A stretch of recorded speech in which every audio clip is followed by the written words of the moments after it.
Bienvenidos, queridos amigos. Estamos en Parashá Beshalach. Estamos en unas parashot, en una época que tiene una energía increíble y tiene unos contenidos impresionantes, todas estas parashot. Estamos también en la época de Shobabim. Es una época impresionante también, donde hay la posibilidad de hacer rectificación o tikkun de desperdicio de la semilla. ¿Ok? Y en esta parashá se nos va a narrar, nos va a hablar también el Rapinto, y nos va a narrar la parashá sobre el pueblo de Israel en la partición del Mar Rojo.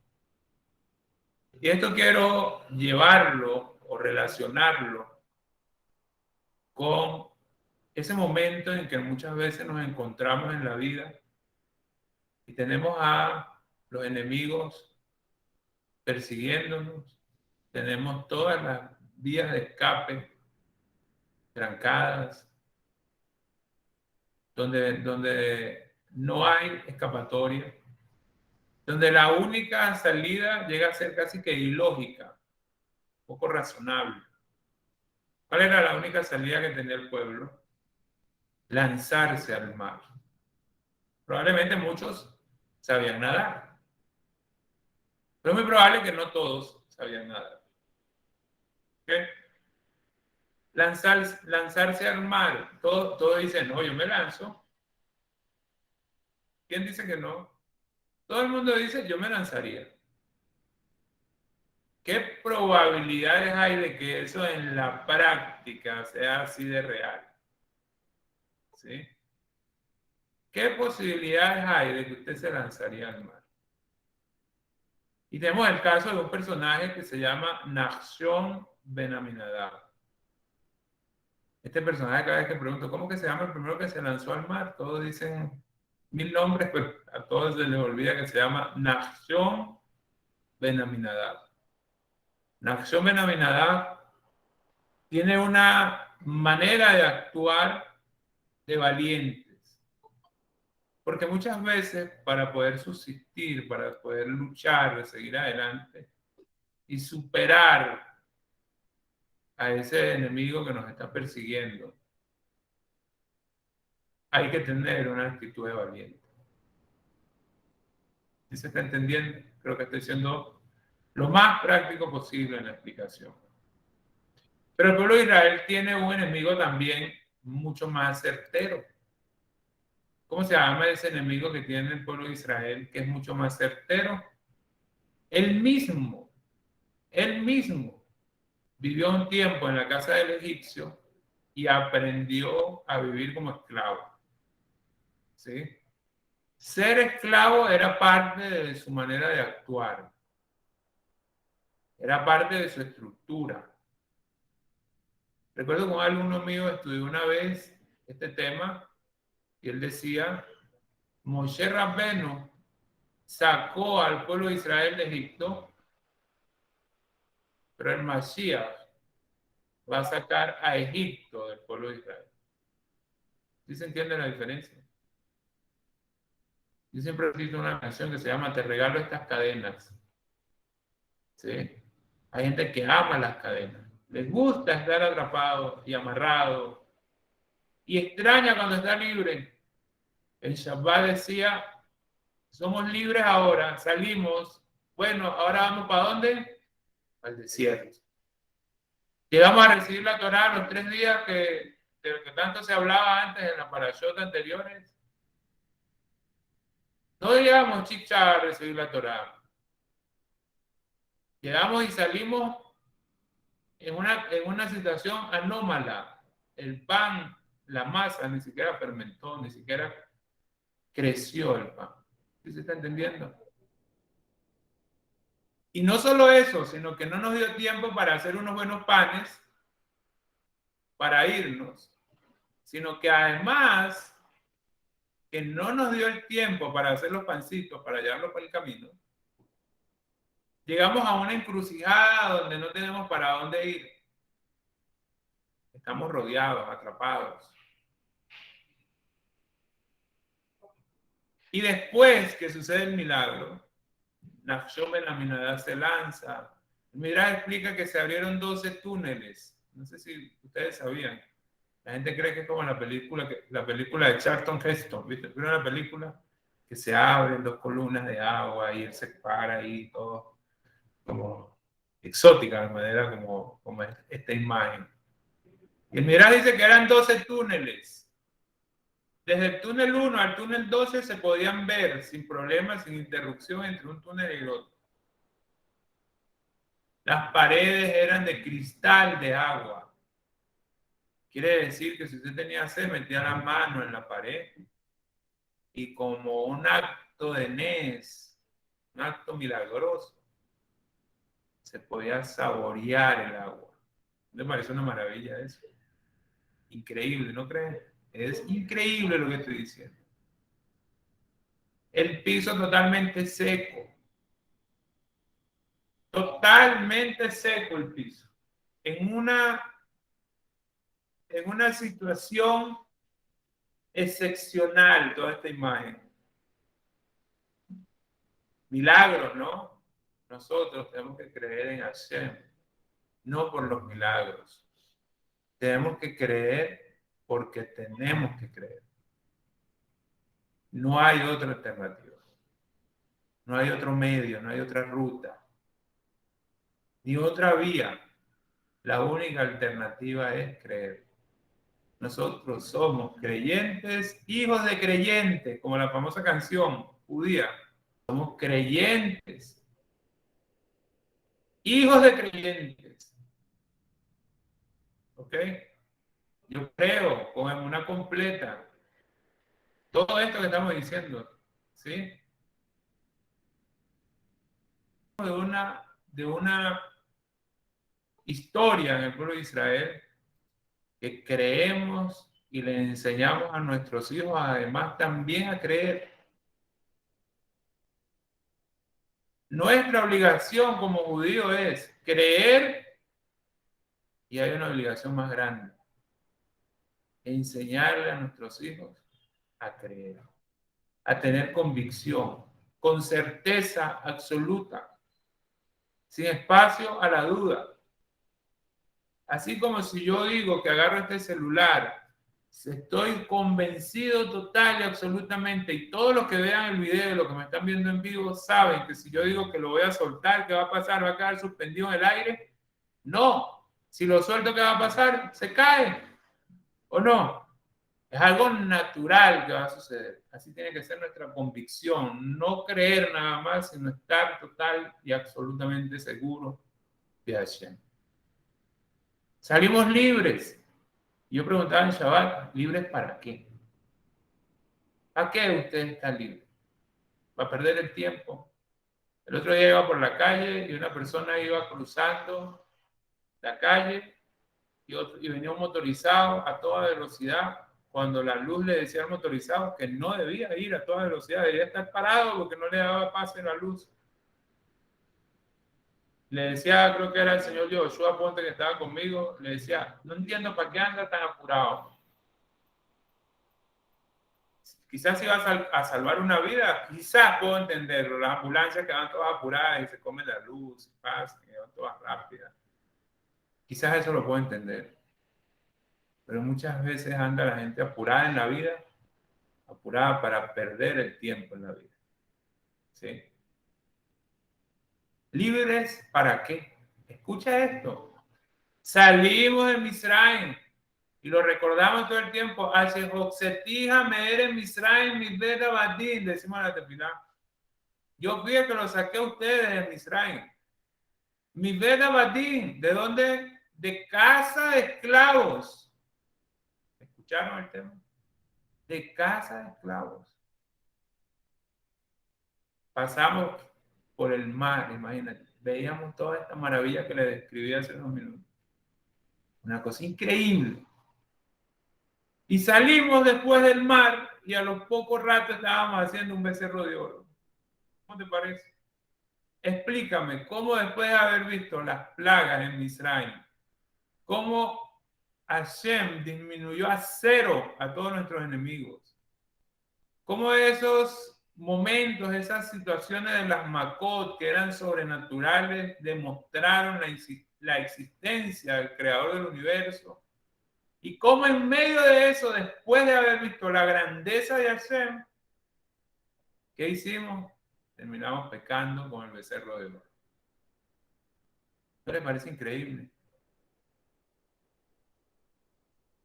Después de haber visto todo esto, pecando con el becerro de oro. Es un tema reflexivo de una manera increíble. ¿Ok?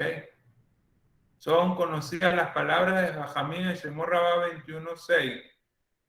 Cuando Moshe extendió la mano sobre el mar para dividirlo, las aguas no quisieron aceptar la orden de Moshe y continuaron fluyendo a pesar de que Hashem mismo había acordado con ellas desde la misma creación del universo que cuando llegara el momento tendrían que partirse.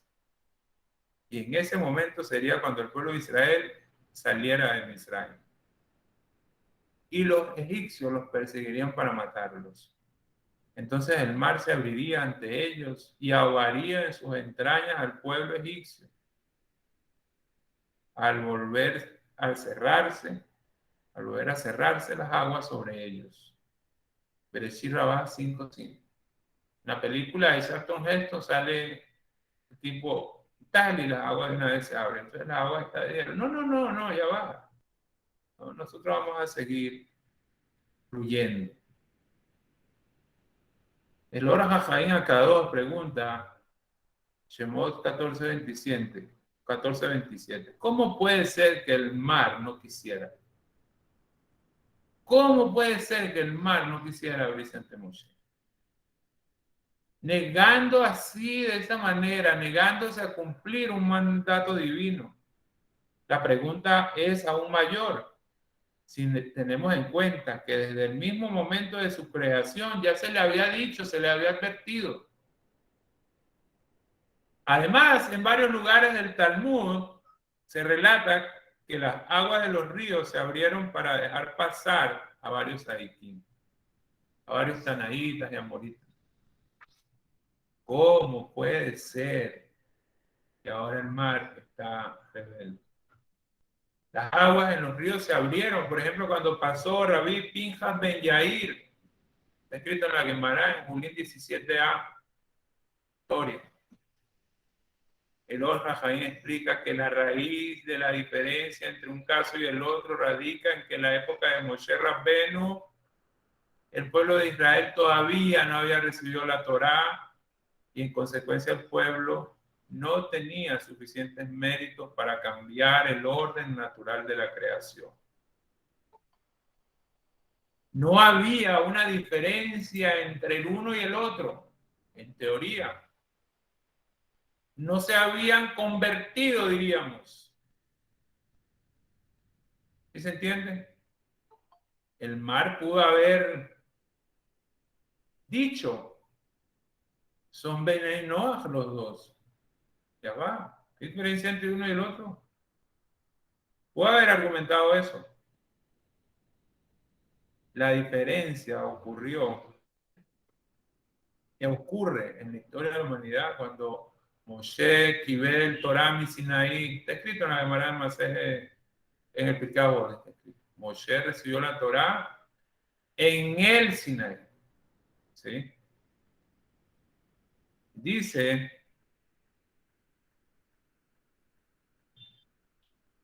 el mar se abrió finalmente delante del pueblo de Israel porque Hashem mismo se lo ordenó diciéndolo.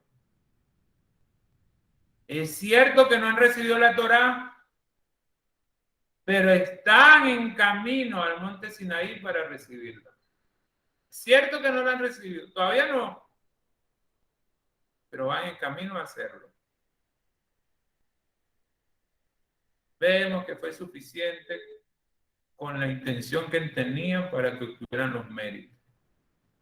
Hay que tener intención, hay que tener ganas. No es quedarse en un aspecto filosófico y romántico nada más. Hay que hacerlo, como dicen en México, de a de veras. ¿Sí? De verdad. Es que yo quiero, pero a mí me gusta, pero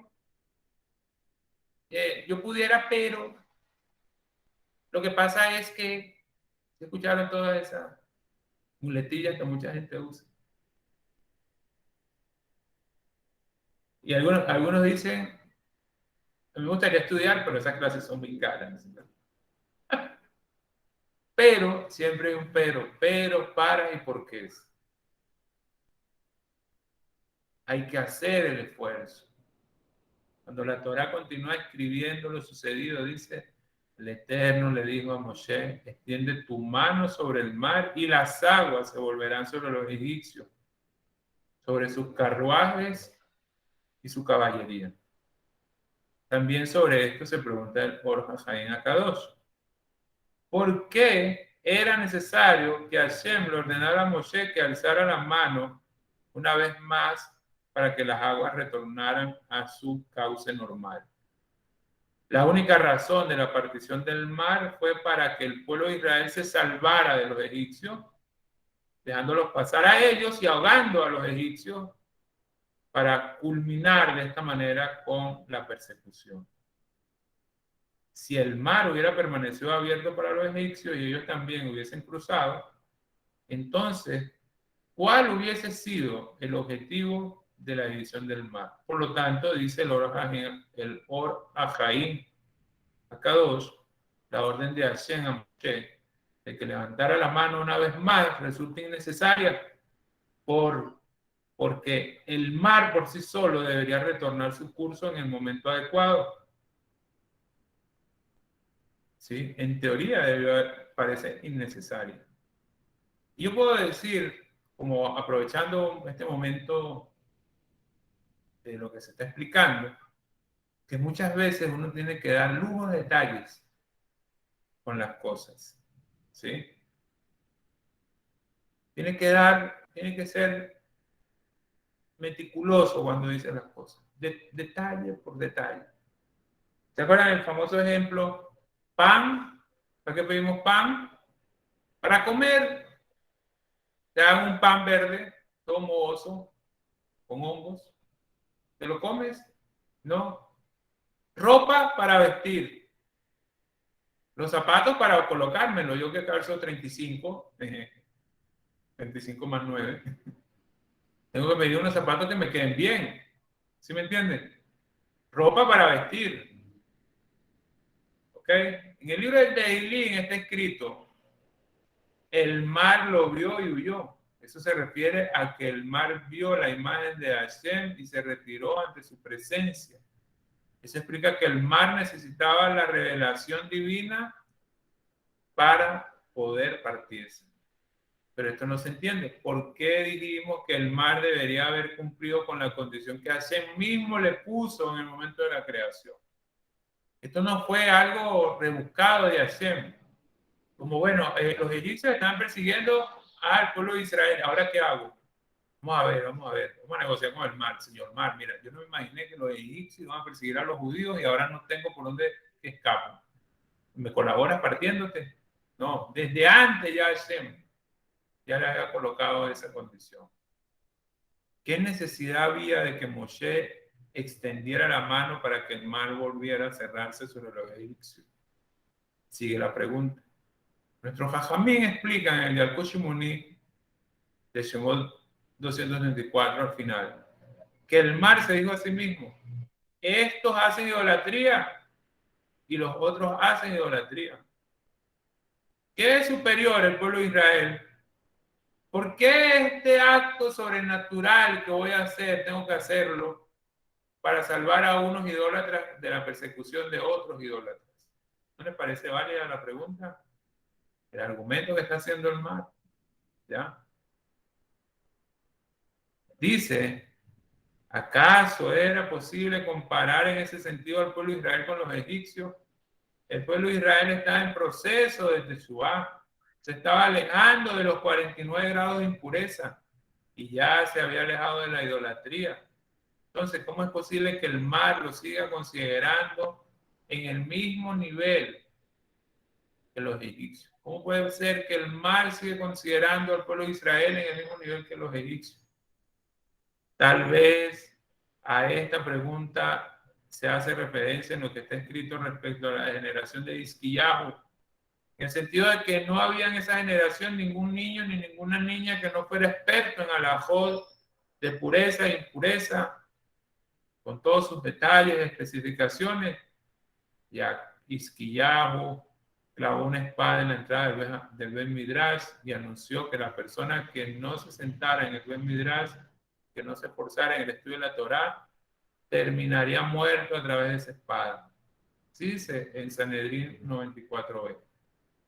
Este relato no se puede entender de manera simple, porque nosotros creemos que se debe estudiar Torá y que esta hace sabia a la persona, además de brindarle protección contra la inclinación al mal. Además de brindarle protección contra la inclinación al mal. Está escrito, cree la inclinación al mal y también cree su antídoto. Está escrito en Kiddushin. Dice esto. Pero vemos que se le ordenó al pueblo de Israel que cumpliera las misbot y quien no hace su obligación, el que no cumple, como dijimos, no vienen al hombre sufrimientos, sino es porque a causa de sus transgresiones. ¿Escucharon? No vienen al hombre sufrimientos, sino es porque a causa de sus transgresiones. No es de gratis. La gente siempre dice, no, cuando hay problemas hay que revisar la mesusá, como dijimos en clases anteriores. No, antes de revisar la mesusá, revísese usted mismo. Antes de la mesusá, usted me dice, ¿qué estoy haciendo? ¿Cómo puedo hacer las cosas de mejor manera? ¿Cuántas promesas he hecho que no he cumplido?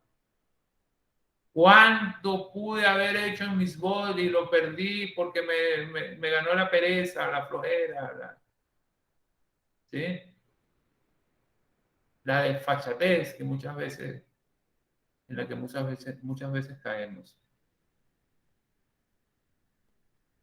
No encontramos en la Torá una orden relativa a que al hecho de evitar estudiar Torá acarrea un castigo y que lleve a que la persona merezca la muerte. Eso significa que el estudio de la Torá otorga méritos a quien estudia y le brinda una recompensa a quienes se esfuerzan en ella. Sin embargo, quien no estudia Torá, pero en cambio cumple cuidadosamente todas las mitzvot, no merece la pena de muerte. Entonces, ¿de dónde obtuvo el rey Hisquiao la autorización para efectuar esta proclama? La palabra Jerez significa Jerez, espada, tiene las mismas letras de la palabra Rehov, calle. De esa manera se entiende que la intención del rey Hisquiao no era matar de manera física a quien no se dedicara al estudio de la Torá, sino que le estaba advirtiendo al pueblo de Israel que todo aquel que no se dedicara al estudio de la Torá y que no se quedara en el Ben Midrash, estaba dejando su corazón de forma natural, libre de la Torá, y estaba abriendo la puerta para que ingresaran a él todas las vanidades mundanas que podemos ver en la calle. ¿Sí? Yo siempre aconsejo, tu mejor amigo, ¿quién tiene que ser? Obviamente tú mismo, quererte, respetarte, pero tienes que tener buenos amigos, tener amigos en Torah, o sea, que sean amigos de Torah, amigos temerosos de Hashem. No sirve nada justificar al malvado. El que es malvado, usted no puede estar justificando. No sé si me voy a entender. Como lo decimos en el rezo, decimos, líbrame del mal vecino, del mal amigo. ¿Sí? Usted con su amigo hable temas de Torah, que sea de verajá, poder entablar una conversación con su amigo. De lo contrario, se está cometiendo un error que puede hacerle un daño increíble a usted y a su nivel de observancia, de su compromiso con la Torah. No hay que justificar al malvado. ¿Okay? De hecho, en el rezo, vuelvo a decir, en el rezo pedimos que se aleje de nosotros los malvados. ¿Han visto esas imágenes? Aléjate de gente tóxica. ¿Sí han visto? Yo me imagino que todos han visto, ¿no? La gente tóxica te enferma, te contamina, te da. Eso es verdad. Tanto que en la tefilá misma pedimos lejito de los tóxicos. Aléjame del mal vecino, del mal amigo, sea hijo o no del pacto. Decimos, cierto que todos los que rezan en Birkot Shahar decimos ahí. Ahí está escrito. Eso no sucede como algo mágico. A veces uno tiene que tomar decisiones. A veces radicales dichas decisiones. ¿Sí se entiende? A veces esas decisiones pueden ser radicales. Dice, la gravedad de la muerte espiritual en comparación con la muerte física radica en que en el caso de la muerte física el alma sigue existiendo en el mundo venidero. Pero cuando tiene lugar la destrucción espiritual, la muerte, la persona, cuando tiene lugar la destrucción espiritual, la persona pierde su vida tanto en el mundo como en el mundo físico como en el mundo venidero. Voy a repetir. La gravedad de la muerte espiritual en comparación con la muerte física radica en el caso de la muerte física, el alma en el mundo espiritual sigue existiendo. Pero cuando hay muerte espiritual, deja de existir en el mundo físico y en el mundo espiritual. La persona pierde su vida tanto en este mundo como en el mundo venidero. Por ello la muerte espiritual es más grave. Eso fue lo que dijo el rey Hizquiyahu respecto a quien evitara dedicarse al estudio de la Torá, porque de esta manera la persona pierde el acceso de todos los deseos mundanos dentro de su alma y de esa manera la mata. De esta manera resulta que la calle, Rehó, mata con una espada, con un jerez. ¿Sí? Los placeres de la calle, la vanidad de la calle, la presunción que hay en la calle, no trae, obviamente que no trae verajá para uno. ¿Sí? Esto aplica también para las amistades. ¿Cuántos amigos usted tiene? ¿Cuántos socios tiene que no son de verajá para usted? No justifique eso. Que se aleje de nosotros el mal vecino, el mal amigo, hijo o no del pacto.